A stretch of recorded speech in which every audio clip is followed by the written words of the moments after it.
Estamos de regreso a un punto y contrapunto. Los órganos autónomos son estructuras pensadas para el presupuesto o necesarias para supervisar asuntos tan importantes como la regulación de energía o de los hidrocarburos en México. ¿Deben o no mantener su autonomía o depender directo de la Secretaría de Energía? La discusión sobre este tema no ha parado esta semana y veamos el contexto por qué. En octubre pasado, el diputado Mario Delgado presentó una iniciativa para reformar la Ley Orgánica de la Administración Pública Federal. Ahí propuso que la Comisión Reguladora de Energía y la Comisión Nacional de Hidrocarburos se volvieran parte de la Secretaría de Energía.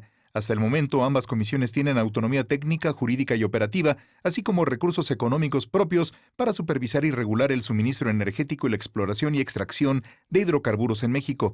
Según la iniciativa, sectorizar ambas comisiones a la Secretaría de Energía haría más efectiva y austera la estructura administrativa del nuevo gobierno.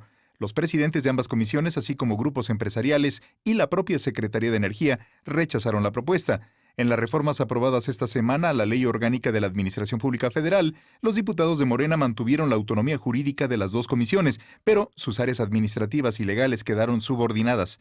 Los titulares de las unidades administrativas serán designados por la Secretaría de Hacienda y los de Asuntos Jurídicos serán coordinados por la Consejería de la Presidencia. En septiembre pasado, legisladores morenistas pidieron a los 11 organismos autónomos, como el INE, la CNDH, Banjico, el INAI, el INEGI, el CRE y la CNH, establecer medidas de austeridad y hacer los ajustes posibles para adecuarse a la política de austeridad del próximo gobierno. Varios columnistas señalaron este martes que la próxima secretaria de Energía, Rocío Nale, pidió las renuncias de los titulares de las comisiones Reguladora de Energía y Nacional de Hidrocarburos, aún sin tener la facultad legal para hacerlo. En Twitter, Nale negó la acusación. El titular de la CNH, Juan Carlos Cepeda, emitió un comunicado confirmando su renuncia y señalando que se mantendrá como asesor externo de la Secretaría de Energía, mientras que el de la CRE, Guillermo García Alcocer, informó que seguirá al frente de la institución mexicana encargada de la regulación energética. Punto y contrapunto. Tercer tema de discusión de la noche. Me gustaría empezar diciendo que este debate, por supuesto, estuvo muy acalorado en redes sociales.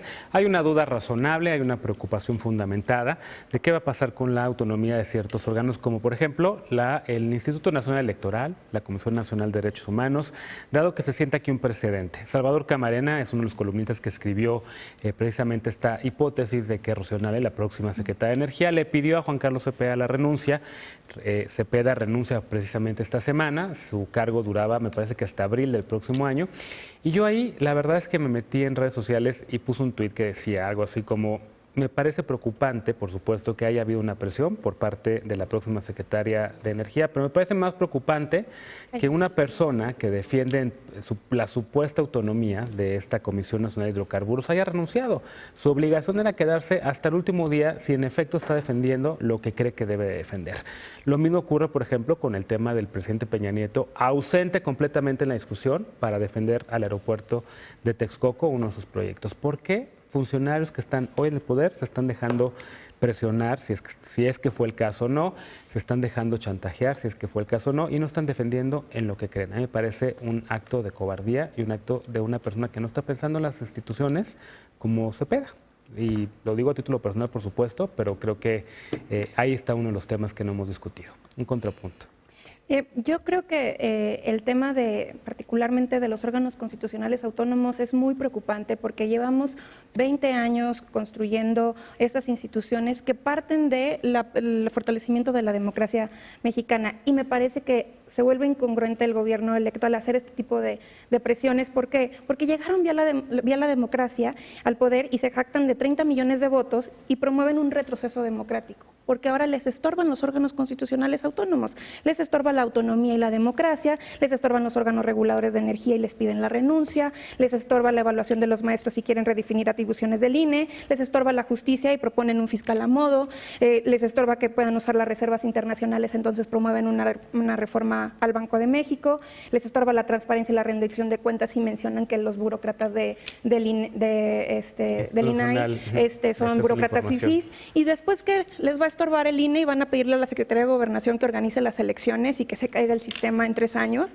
A mí me preocupa mucho qué es lo que sigue. De ese tamaño es la magnitud de los temas. Cuidado con el fetichismo institucional y de equiparar organismos autónomos con democratización. Creo que lo expuso muy bien. Cuidado, a ver. Muy ordenado. Yo creo que sí, cuidado. No, cuidado, no son equivalentes. Una Claro cosa, sí. a ver, en los últimos es... 20 años han proliferado como la gran solución estos órganos autónomos y que serían la panacea, y hay que ver que realmente son autónomos, esa sería la pregunta. ¿Por qué renunció Cepeda? ¿Por qué renunció en tal caso? Si son autónomos es para resistir las embestidas. ¿Qué presión embestidas. sufrió? Bueno, pero para eso tienen la autonomía, precisamente para resistir los embates del poder.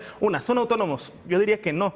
¿Y de qué son autónomos? De los poderes públicos quizás, pero también hay que decir que ha habido en algunos casos un proceso de captura de los órganos reguladores por parte de los sujetos regulados. Y también no me parece algo democrático la conformación y la forma en que se designan a estos titulares. Hay una cuota partidista y eso responden.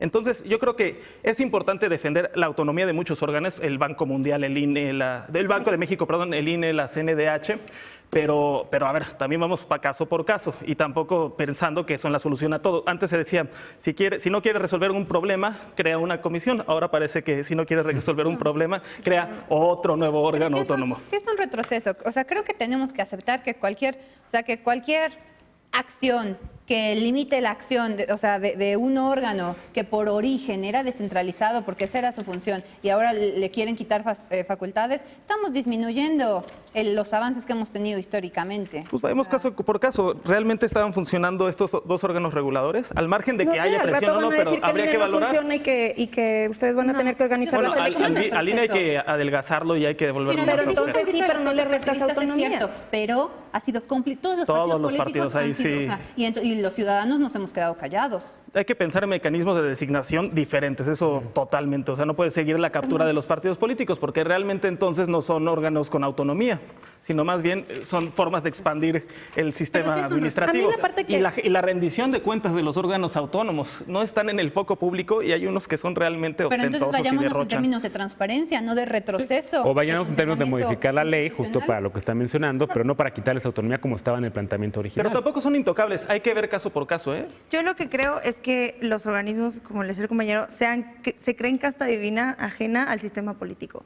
Y no es cierto. Y tan es así que se ha demostrado que no han querido rendir cuentas. Entonces que Morena también entre al tema de sindicatos. No es así, no funciona así. Creo que el tema de los organismos autónomos es ese. Somos personas y nos regimos aparte y entre eso viene, justo hay que preguntarnos, ¿han cumplido razonablemente con la obligación que tienen, que para eso fueron creados? Yo creo que no. Amiguismo, reglas muy laxas con las personas que están ahí, corrupción, bla, bla, bla. Hay que plantearnos qué organismos autónomos estamos teniendo. Claro, yo no creo que los organismos autónomos sean justo la panacea y yo no creo que vayan a resolver nada. Y me parece a veces quizá una postura muy acomodada porque, claro, al gobierno que está ahorita creo que es el claro ejemplo de que un organismo autónomo puede tener una postura política y partidista.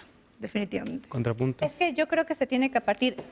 Perfecto, yo entiendo y acepto esa parte de que se tiene que poner bajo la lupa a un análisis, pero que no se parta de una postura ya golpeadora, centralista, esta postura controladora que yo creo que se está teniendo el futuro gobierno, y no en una perspectiva como ustedes lo plantean de vamos a analizar realmente si están cumpliendo con sus obligaciones, si sí son un beneficio para la sociedad mexicana, pero si de entrada partimos con que se les van a quitar autonomías y derechos ya ganados por esta historia de fortalecimiento del Estado, yo creo que es un retroceso. Yo creo que sí es así. Yo creo que es un retroceso democrático en el sentido de que, por ejemplo, cuando uno le revisa el PEF, actualmente como está, en ninguna parte dice que se van a centralizar el tema de compras y nombramientos de las unidades de administración, antes llamadas oficialías mayores.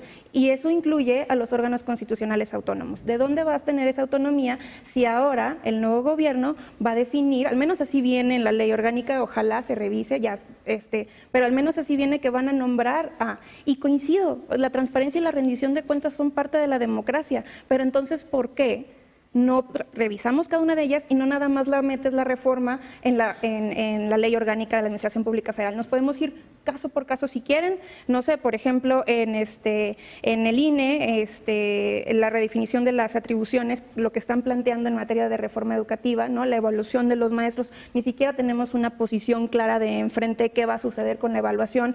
Otro lado, por ejemplo, también el tema de fiscalía, que ahorita se está debatiendo en el Senado, que hoy estuvo todo el día en el Senado debatiéndose. La mayoría de los posicionamientos era, nosotros esta es nuestra propuesta, y en comisiones no se escuchó a nadie, se fue a pleno, se empató y se fue a pleno, y hoy todo el día en el Senado. ¿Y por qué no la sacaron durante todo el sexenio? Todavía están gobernando. Bueno, ¿por qué Peña Nieto nunca la propuso? ¿Qué cosa? Ahora estás defendiendo la autonomía de la fiscalía. ¿Cuándo? Ahí está la reforma. ¿Dónde está la reforma? En los últimos 6 años, cuando gobernó el PRI, lo que se está fue el discutiendo principal es la ley. obstáculo para impulsar la fiscalía autónoma fue Peña Nieto y la mayoría que tenía el PRI en el Senado. ¿Por qué ahora están de acuerdo con la fiscalía autónoma? A mí lo que me preocupa, siempre ha estado.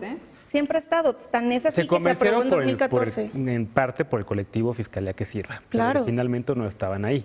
Y se escuchó a las organizaciones y se construyó este nuevo espacio, y hay una propuesta de ley que no toma en cuenta a nadie, más lo que opina Morena. Y ese fue el debate todo el día, y ese fue el argumento en comisiones, que fue, esta es la propuesta de Morena va, sin escuchar la oposición. Muy democráticos, muy transparentes en lo que conviene. Y ese es el tamaño de la incongruencia. Y por eso me parece que es un retroceso democrático que habría que revisar, y lo revisamos punto por punto, claro. Solamente que son llamadas de atención que si no ponemos ahorita y lo dejamos ir, porque tal vez la gente, pues sí, son temas que no conocemos todos a profundidad porque también son instituciones nuevas, pero me parece que habría que revisar. al público.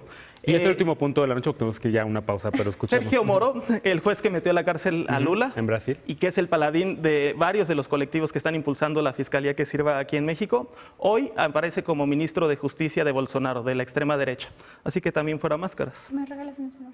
A ver, último comentario rapidísimo. Nada más aprovecho para felicitar al nuevo presidente de Acción Nacional en la Ciudad de México, Andrés Ataide. Es un joven muy talentoso, preparado.